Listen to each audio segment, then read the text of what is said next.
우리 하나님 말씀 함께 나누도록 하겠습니다. 누가복음 12장 13절에서 21절까지 말씀입니다. 누가복음 12장 13절에서 21절까지 말씀입니다. 누가복음 12장 13절에서 21절까지 말씀입니다.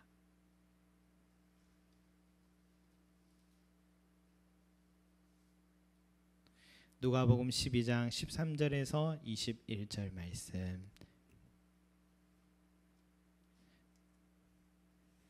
차이신 줄 알고 제가 한 절, 여러분 한 절 서로 교독하도록 하겠습니다. 무리 중에 한 사람이 이르되 선생님, 내 형을 명하여 유산을 나와 나누게 하소서 하니, 이 사람아, 누가 나를 너희의 재판장이나 물건 나누는 자로 세웠느냐 하시고, 그들에게 이르시되 삼가 모든 탐심을 물리치라. 사람의 생명이 그 소유에 넉넉한 데 있지 아니하니라 하시고, 또 비유로 그들에게 말하여 이르시되 한 부자가 그 밭에 소출이 풍성하매 심중에 생각하여 이르되 내가 곡식 쌓아 둘 곳이 없으니 어찌할꼬 하고, 또 이르되 내가 이렇게 하리라. 내 곡간을 헐고 더 크게 짓고 내 모든 곡식과 물건을 거기 쌓아두리라. 또 내가 내 영혼에게 이르되 영혼아, 여러 해 쓸 물건을 많이 쌓아두었으니 평안히 쉬고 먹고 마시고 즐거워하자 하리라 하되, 하나님은 이르시되 어리석은 자여, 오늘 밤에 내 영혼을 도로 찾으리니 그러면 내 준비한 것이 누구의 것이 되겠느냐 하셨으니, 다같이 자기를 위하여 재물을 쌓아두고 하나님께 대하여 부유하지 못한 자가 이와 같으니라. 아멘.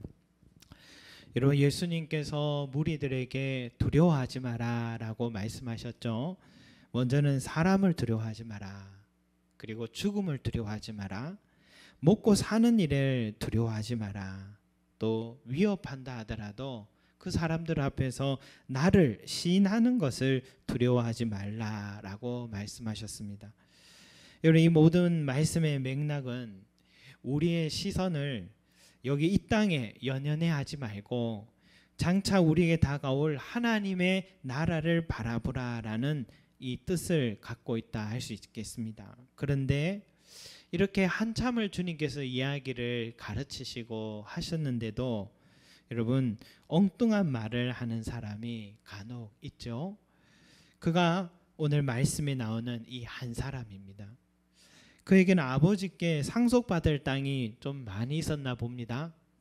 예수님께 선생님, 내 형을 명하여 유산을 나와 함께 나누게 하소서, 유산을 나와 나누게 하소서라고 부탁합니다. 엉뚱하죠. 왜 예수님께 와서 이런 부탁을 하느냐. 그러나 나름의 이유는 있습니다. 당시에 랍비, 율법학자는 율법을 가르치는 일뿐만 아니라 이런 실생활의 법적인 판결도 책임지고 있으니까 예수님을 랍비라 생각하고 이 사람이 다가와 부탁한 것입니다. 그러나 예수님은 그 청년의 요청을 단호하게 거절하십니다. 이 사람아, 누가 나를 너희 재판장이나 물건 나누는 자로 세웠느냐. 여러분, 예수님은 자신이 이 땅에 오신 목적을 분명하게 하십니다.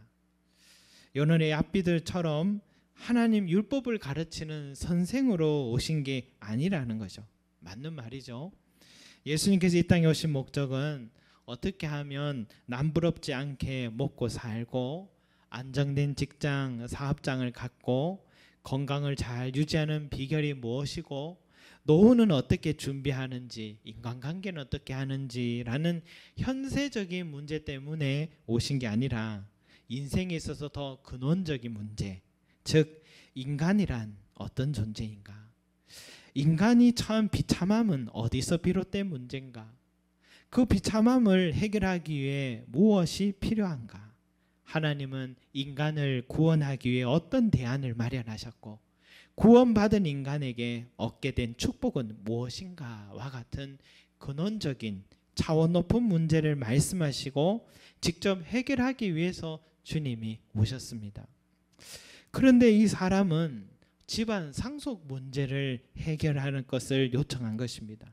그래서 예수님은 그 청년의 사적인 부탁을 단호하게 거절하신 것입니다. 그렇다고 전혀 다른 화제로 관심을 돌리지도 않으셨습니다. 오히려 그 청년이 가져온 그 문제를 통해 모든 사람들에게 매우 중요한 인생의 문제를 가르쳐 주고 계신 것입니다. 그게 오늘 15절 말씀에도 나오죠. 탐심을 물리치라. 사람의 생명이 그 소유에 넉넉한 데 있지 아니하니라. 아멘. 여러분, 갑자기 그 한 사람의 사적인 부탁에서 우리 인간이 하나님 앞에 나아가는데 매우 큰 걸림돌이 될 이 탐심을 지적하고 멀리하라, 물리치라라고 말씀하신 것입니다. 사실 형제간에 상속 문제 놓고 옥신각신하는 것은 사실 돈에 대한 탐욕 때문이죠. 많이 물려받은 사람도 적게 물려받은 사람도 똑같이 이 탐욕에 빠질 수 있는 겁니다. 둘 다 돈에 집착했기 때문인 거죠. 그들 뿐입니까? 여러분, 2000년 전이나 오늘을 살아가는 우리들이나 이 탐심은 모든 인간에게 존재했고 극복하지 못할 무서운 욕망이라고 할 수 있죠. 그러나 과거에는 탐심을 지적하면 이 탐심 갖는 걸 좀 부끄러워하는 마음이라도 좀 있었습니다. 그런데 지금은 탐심을 노골적으로 드러내고 탐심을 멀리하려는 사람을 어리석다라고 오히려 말하는 세상이 되었습니다. 누가 좋은 집을 구매했다 하면 나도 그곳으로 이사 가고 싶고, 신발을 사려고 한 10만 원짜리 사야지 하고 가보면 옆에 진열된 게 더 예뻐서 그걸 또 집고 나면 2배로 비싼 거예요. 그래서 또 충동 구매하기도 하고, 연예인들이 어떻게 돈을 버는지 새 집 샀다고, 새 건물 샀다고 보여주는데 그들의 삶을 보다 보면 어릴 때부터 세상을 텔레비전으로 배운 어린 학생들, 아이들에게는 나도 저렇게 살아야지 하는 허영을 꿈꾸게 되죠. 자동차 광고도 얼마나 많이 납니까? 저도 한때는 이 캠핑카에 아주 관심이 많이 있었습니다. 그런데 캠핑카가 너무 비싸고, 그리고 주차할 데도 없고 또 몇 번 쓸 것 같지도 않아서 관심을 좀 내려놓았는데, 그래도 언젠가는 내가 내 개인차를 살 때는 뒤에 의자를 다 눕혀서 차박을 할 수 있는 그런 SUV 차를 꼭 사야지 하는 그런 관심이 저에게 있습니다. 그런데 사모가 싫어합니다. 나가서 자는 걸 싫어합니다. 그래도 여러분, 목사도 이렇게 내 형편에 넘는 그 꿈을 꾸는 탐심이 있는 거죠. 요즘은 무엇이 탐욕인지 아닌지, 무엇이 선이고 악인지 구분이 잘 되지 않습니다. 사업을 하겠다는 사람은 품질 좋은 상품을 개발하기도 전에 큰 프랜차이즈 회사를 꿈꾸고 있고, 가수들은 한 곡을 잘 만들어 국내 시장뿐만 아니라 유튜브 세계에서 조회수를 높여 세계 시장으로 나갈 그 꿈을 꾸고, 젊은 사람들은 영끌로 비트로 인생 대박을 꿈꾸고, 은행은 그 사람 형편도 모른 채 돈을 빌려줄 테니 또 사라고, 집을 사라고 하고, 기업은 세련된 디자인과 편리함을 주는 기술로 만든 새 제품들을 광고하면서 그것이 우리 삶을 만족시켜 줄 것이라고 또 광고하고, 사교육은 경쟁력 있는 자녀를 만들기 어릴 때부터 영재 교육을 시작해야 된다고 부추기고, 인간관계는 어떻습니까? 그 사람의 가치는 정직, 성실, 성품에 두기보다는 그 사람의 돈이 얼마나 갖고 있느냐라는 잣대로 바라보고 있는 시대를 우리가 살고 있죠. 우리는 가만히 앉아서 내가 원하는 거, 보기 좋은 거, 갖고 싶은 거, 먹고 싶은 거 손가락 하나로 다 얻을 수 있습니다. 돈이면 무엇이든 얻을 수 있는 세상이에요. 정말 예전에 책에서 나왔던 물질 망는주의 시대라는 그 말이 이제는 정말 피부로 와닿는 시대에 살고 있습니다.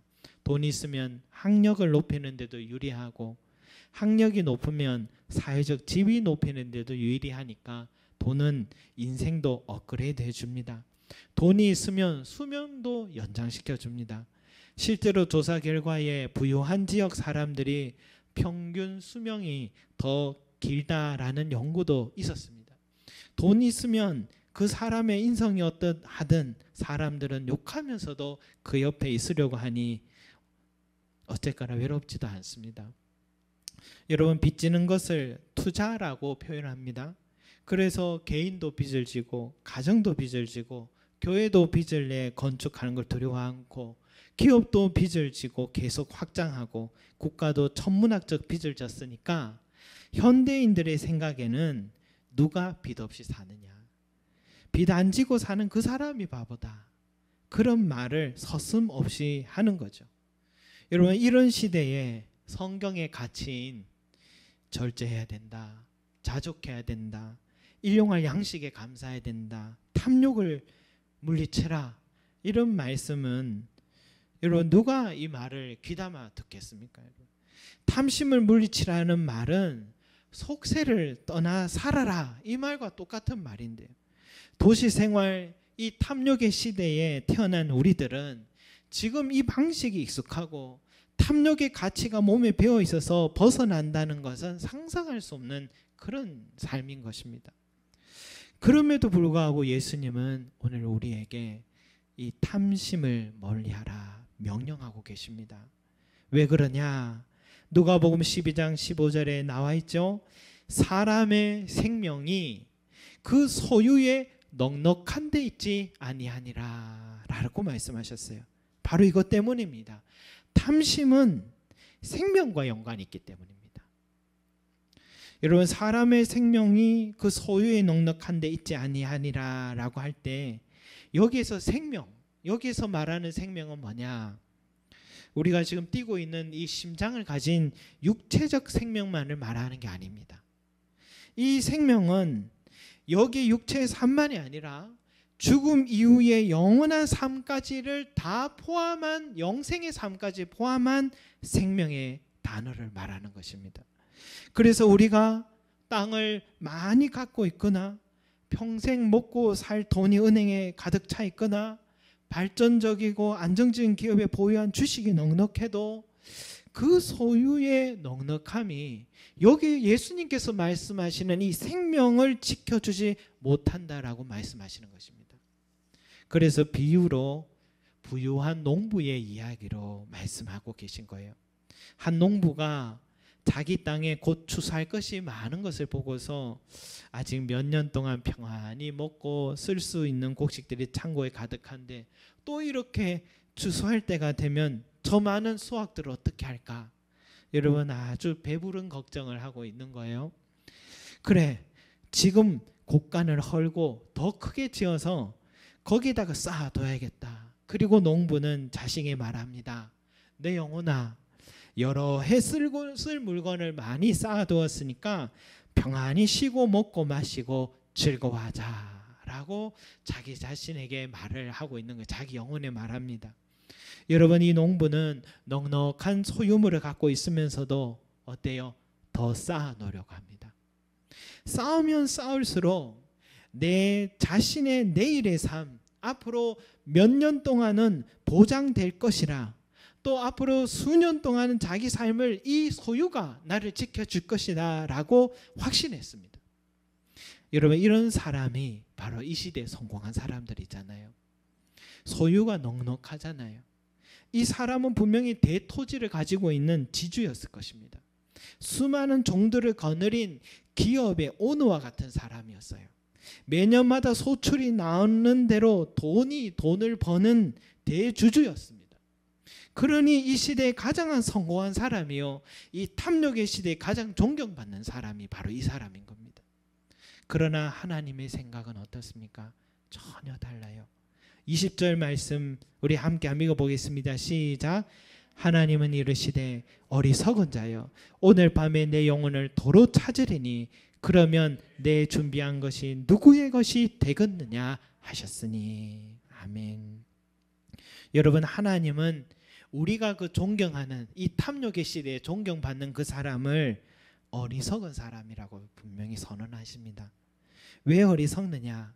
그 생명을 그 탐심으로 얻은 소유물이 지켜줄 줄로 착각하고 있기 때문에 어리석은 것입니다. 사실은 그 소유물이 아니라 우리의 생명은 하나님의 주권 속에 있는 것입니다. 이 육체의 생명도 하나님의 주권 속에 달려있고, 육체를 떠나 영혼의 영생의 문제도 하나님의 주권 속에 달려있는데, 이 육체도 영혼도 전혀 지켜주지 못하는 그 소유물에 내 영혼을 맡기고 있으니 하나님의 관점에서 너무너무 어리석은 사람인 것이죠. 여러분, 우리가 어릴 때 밖에서 친구들과 종일 뛰어놀 때 대부분 놀 것이 없으니까 흙 위에서 많이 놀았잖아요. 흙으로 놀이를 많이 했던 기억이 나요. 그래서 조그만 돌멩이를 3번을 쳐서 다시 제자리 그림 안으로 탁 돌아오면 그 갔다가 온 만큼 땅은 내 땅에, 이게 땅 따먹기잖아요. 그래서 아주 포부가 큰 친구는 멀리까지 탁 쳐서 크게 땅을 거려서 땅을 차지하면 그게 되게 부러웠잖아요. 그리고 두꺼비 집을 이렇게 막 짓습니다. 열심히 지었어요. 그리고 막 꾸며 놓습니다. 그때부터 부동산에 관심이 많았던 것 같아요, 여러분. 그러다가 해질녘이 되면 어때요? 어머니가 내 이름 부르시면서 저녁 먹으러 오라고 그렇게 부르면 그 자리에서 손을 탈탈 털고 친구와 인사하고 집으로 들어갑니다. 그렇게 열심히 땅 따먹었던 그 모든 그림들, 그리고 그렇게 열심히 지은 흙집도 뒤돌아보지 않습니다. 여러분, 우리 인생도 마찬가지입니다. 하나님께서 우리에게 이제 손 털고 오라고 하시면 이 땅에서 그렇게 열심히 세우던 그 집도, 열심히 벌어 쌓아놓은 그 소유물도 다 내려놓고 가야 하는 게 인생이라는 것입니다. 이 땅에서는 그 소유물이 나름의 효력이 있어서 마치 내 인생 전체, 내 생명을 지켜줄 것 같이 착각했는데 그 모든 것들은 안개같이 사라진다고 주님은 분명히 말씀하시는 것입니다. 여러분, 이처럼 생명은 바로 하나님의 주권 속에 있는데도 탐심은 항상 우리에게 이렇게 속삭여요. 소유의 넉넉함이 너의 생명을 지켜줄 것이다. 거짓말로 속삭입니다. 그래서 평안히 먹고 마시고 즐거워하는 것이 인생 최고의 목적이라고 왜곡된 인생관을 끊임없이 탐심은 우리에게 주입해주고 있습니다. 여러분, 생각해 봅시다. 그렇게 갖고 싶은 거, 그렇게 가지면 행복할 것 같았는 것 가져보니까 그 기쁨이 얼마나 갑니까? 만족이 얼마 가지 못하니까 누가 좀 알아주나 싶어서 물어볼 줄 알았는데 물어봐 주지도 않고, 어디 자랑해도 알아주지도 않는, 여러분, 그게 우리 삶이잖아요. 10계명에 탐내지 마라라고 하는데 마지막 계명이 뭡니까? 나의 소유물과 남의 아내를 탐내지 말라 합니다. 여러분, 옆집의 아내가 탐이 나서 몰래 만났다고 합시다. 그 즐거움이 여러분 얼마나 가겠습니까?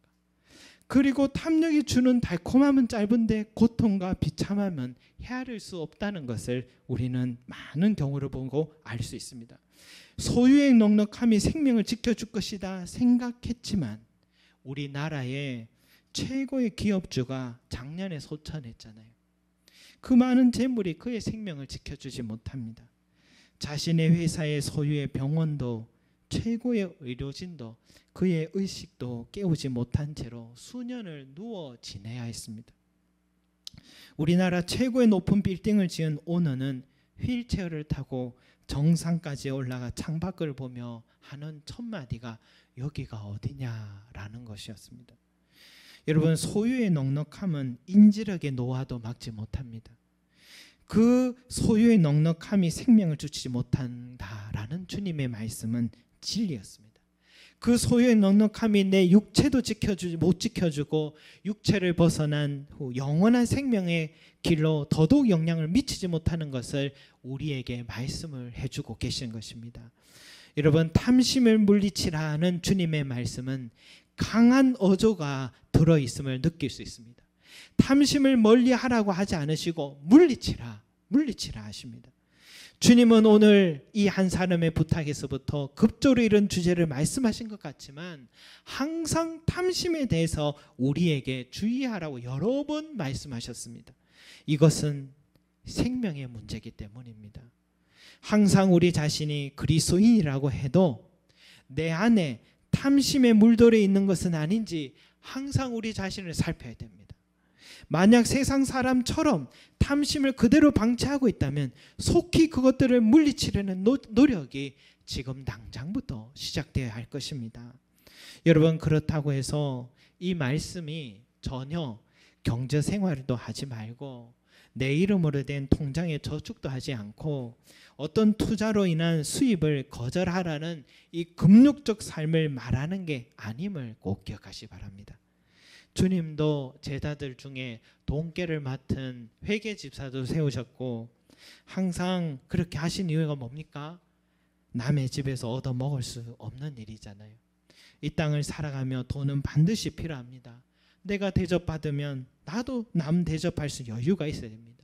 위기 상황이 다가와도 대처할 수 있는 경제력도 필요합니다.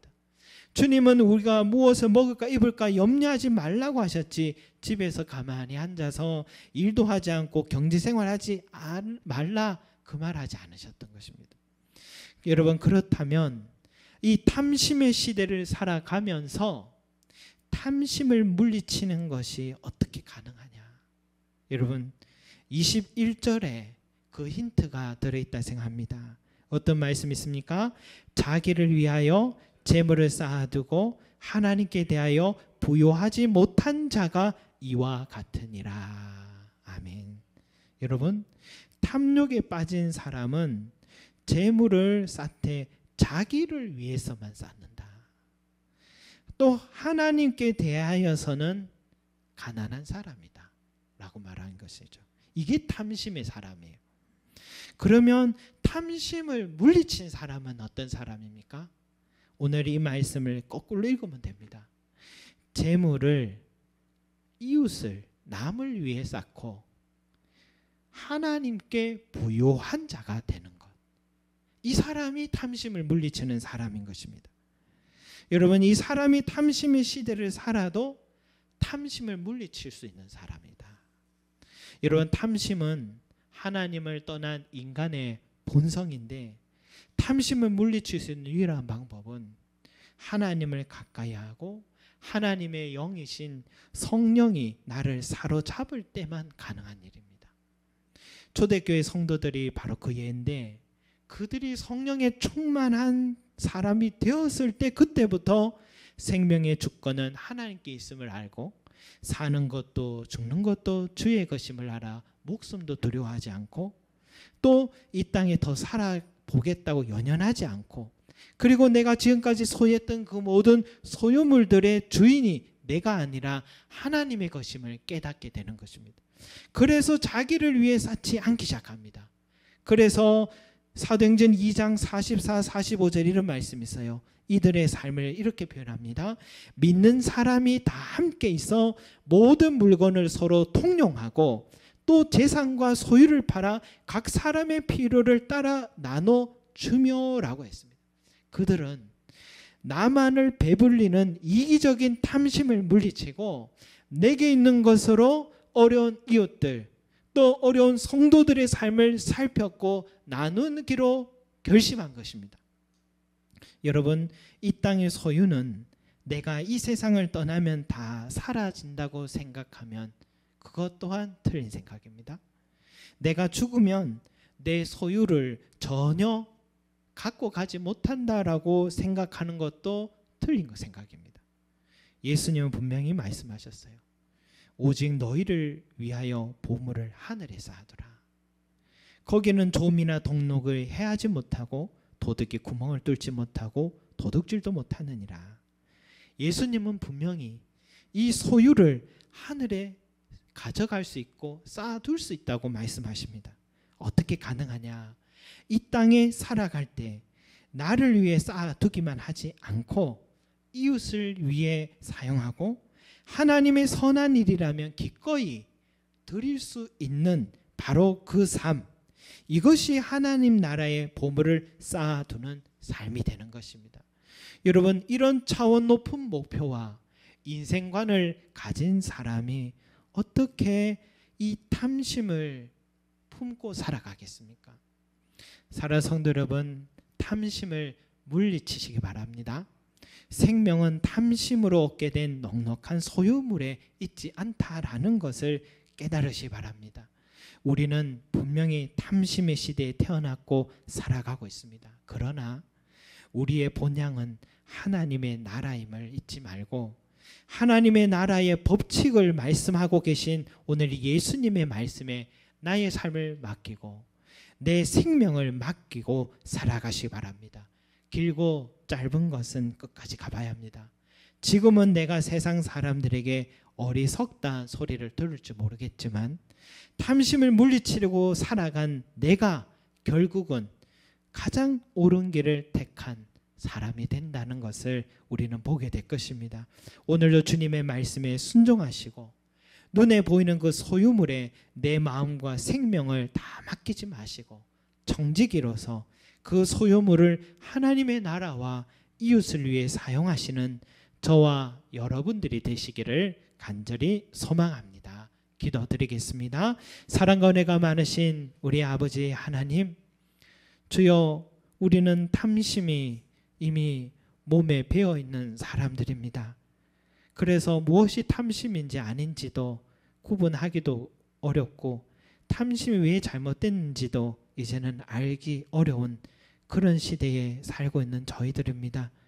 그럼에도 불구하고 주님은 우리에게 그 탐심을 물리치라 했습니다. 우리가 그렇게 존경하는 소유물이 넉넉한 세계적인 그런 부자들도 그 소유물이 그 생명을 지켜주지 못한다고 주님이 분명히 말씀하셨습니다. 주여, 우리가 주님의 말씀 영원한 생명까지 바라보시며 우리에게 주신 이 생명의 말씀을 다시 한번 마음에 새기게 하여 주셔서 우리의 삶을 이 땅의 삶만, 육체의 삶만으로 주여 단정 짓지 말게 하여 주시고 죽음 이후에 영원한 생명이 우리 앞에 놓여 있으며 우리의 시선은 이제 그곳을 향하고 또 그곳에 하늘나라에 이 보화를 쌓을 줄 아는 그런 지혜로운 자들 되게 하여 주시옵소서. 그곳에 보화를 쌓는 자는 이 땅에서 탐심을 물리치며 내게 있는 이 소유물도 하나님이 주신 청지기적 사명임을 알고 그것을 어려운 이웃들과 하나님의 나라를 위하여서 아름답게 또 나눌 줄 아는 그러한 삶이라고 말씀하셨습니다. 주여, 우리가 그런 지혜로운 자가 되게 하여 주셔서 탐심의 시대를 사나 탐심을 물리칠 수 있는 복된 인생들이 될 수 있게 도와주시옵소서. 감사드리며 예수 그리스도 이름으로 기도드립니다. 아멘.